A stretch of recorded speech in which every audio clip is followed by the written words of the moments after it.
Selamat sore sahabat EHM. Tepat tanggal 23 Juli diperingati sebagai Hari Anak Nasional.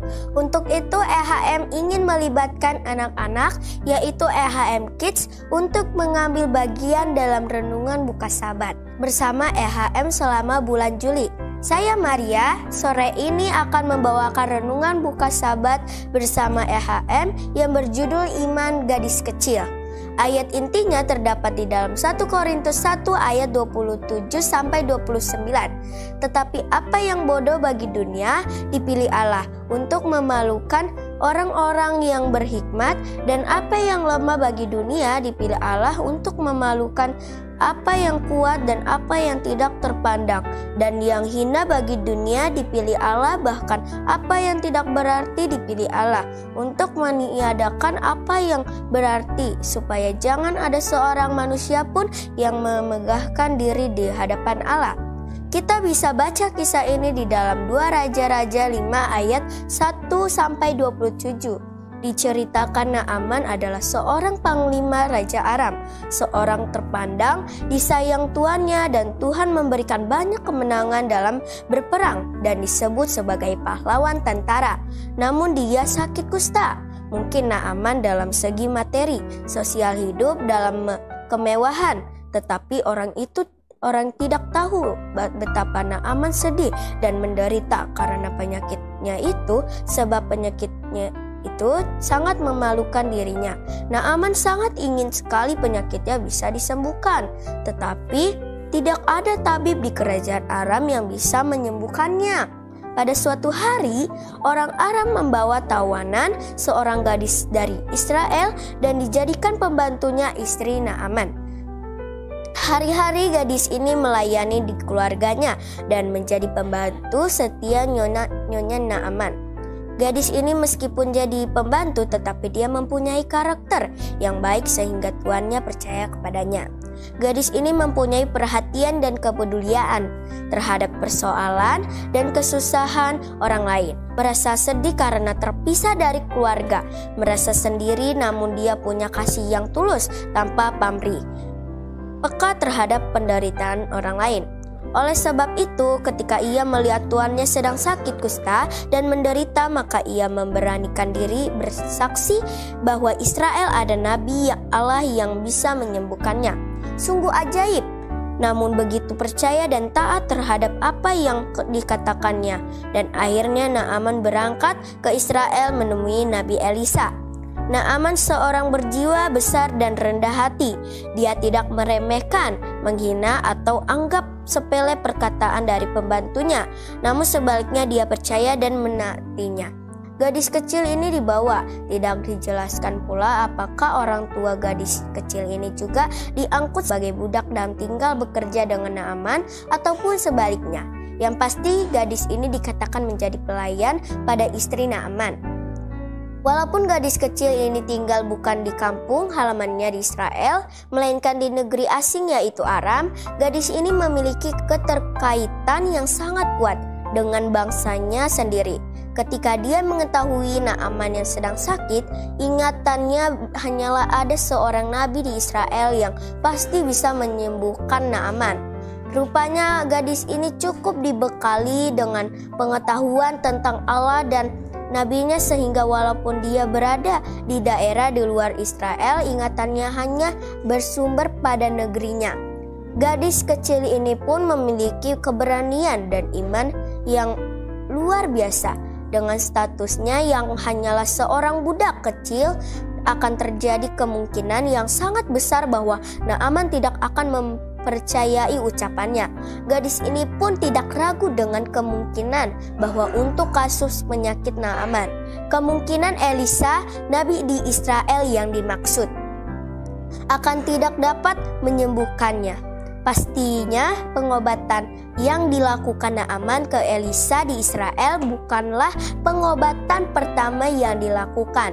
Mungkin dia telah mencobai berbagai pengobatan namun gagal. Iman gadis kecil ini sangat besar untuk dimiliki oleh seorang gadis kecil. Dia menyatakan kepastian kesembuhan Naaman dari penyakitannya Jika Naaman bertemu dengan Elisa, gadis kecil ini tidak memiliki alternatif lain. Seandainya Naaman tidak sembuh, apakah Naaman akan menghukum dia, membunuh dia dengan tuduhan berbohong? Tidak, gadis kecil ini justru memberikan jaminan kesembuhan bagi Naaman jika bertemu dengan Elisa. Iman besar gadis kecil ini cukup terbukti sehingga istri Naaman bercerita kepada Naaman, dan setelah berhasil diyakinkan oleh istrinya, Naaman meminta izin kepada Raja Aram. Ketika peristiwa bercerita dari mulut seorang gadis budak kecil terjadi, dan gadis kecil itu berhasil mempengaruhi istri Naaman, yang pada akhirnya berhasil pula mempengaruhi Naaman. Akhirnya Naaman betul-betul mengalami pemulihan sempurna dari penyakitnya. Bahkan dia percaya kepada Allah Israel. Kasih apa yang dilakukan gadis kecil ini juga mengajarkan sisi lain dari sebuah bentuk kasih. Gadis budak ini merupakan hasil tawanan perang Aram terhadap Israel. Peristiwa ini dipimpin oleh seorang panglima yang tidak lain adalah tuannya sendiri, Naaman. Pastilah peristiwa tawanan itu membekas bagi seorang gadis kecil seperti dia. Namun ketika Naaman sakit lepra, dia yang memiliki informasi tentang penyembuhan Naaman. Tidak melewatkan informasi tersebut begitu saja, bisa saja karena benci dan dendamnya terhadap Naaman yang menjadikannya seorang budak. Dia justru mengharapkan kematian Naaman, namun tidak, gadis ini justru mengharapkan kesembuhan Naaman. Dia tidak menempatkan dirinya sebagai korban tawanan perang yang menggiringnya menjadi seorang budak. Gadis ini memiliki kebesaran hati di tengah kondisinya yang tidak menggunakan sebagai budak dan tinggal jauh dari negerinya. Dan ketika Naaman benar-benar sembuh, tidak mendapatkan hadiah, apakah dia dibebaskan dari statusnya sebagai budak dan dikembalikan ke negerinya? Segala kemungkinan itu ada, namun Alkitab tidak merasa perlu menceritakan hal itu. Yang jelas, gadis budak kecil ini telah menjadi instrumen untuk memperkenalkan Allah di negeri asing.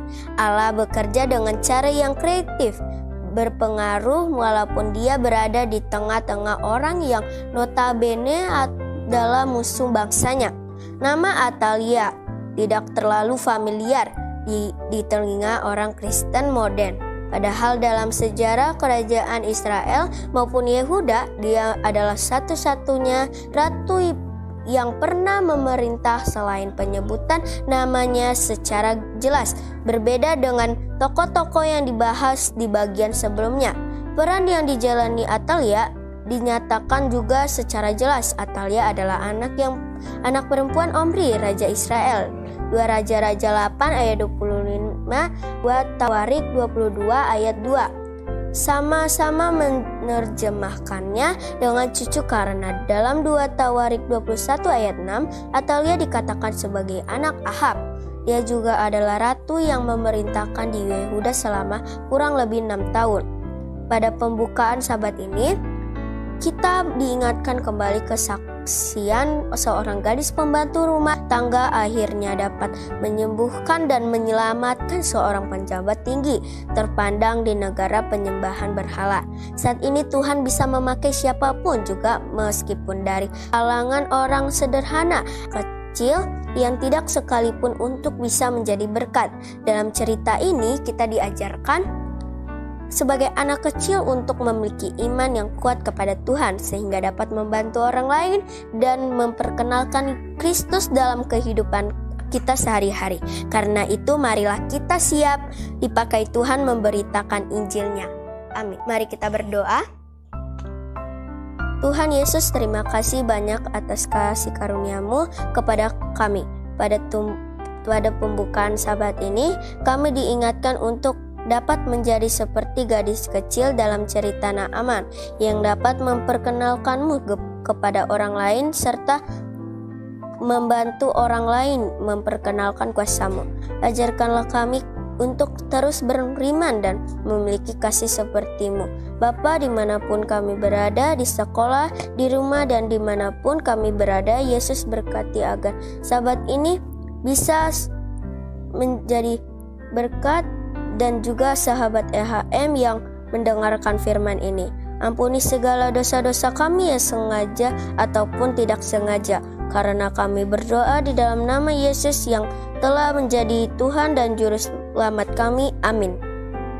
Besok kita akan beribadah di gereja kita masing-masing untuk menyambut kebaikan Tuhan dengan beribadah di hari Sabat.